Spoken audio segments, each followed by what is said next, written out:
Hai guys, hari ni kita nak masak ayam gepuk versi Ijamiza.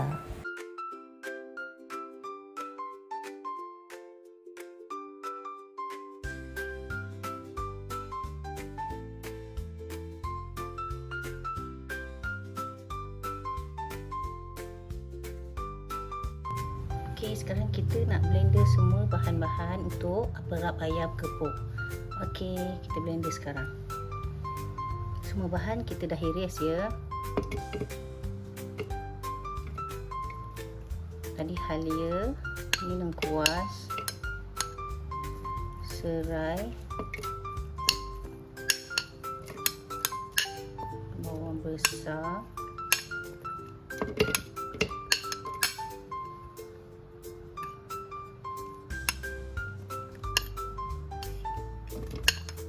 bawang putih, buah keras ya, jangan lupa. Dan kita masukkan serbuk kunyit. Okey, kita masukkan juga serbuk ketumbar ya.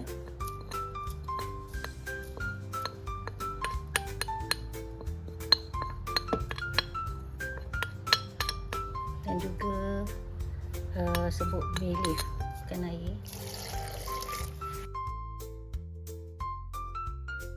Ratakan dengan garam.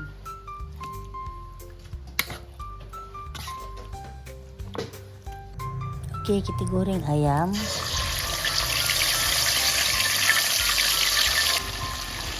Setelah masak, kita terbalikkan biar dia rata ya.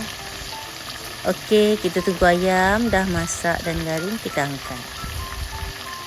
Okey, sekarang kita nak potong tahu dengan tempe ya. Kita masukkan aja semua tempe dan tahu.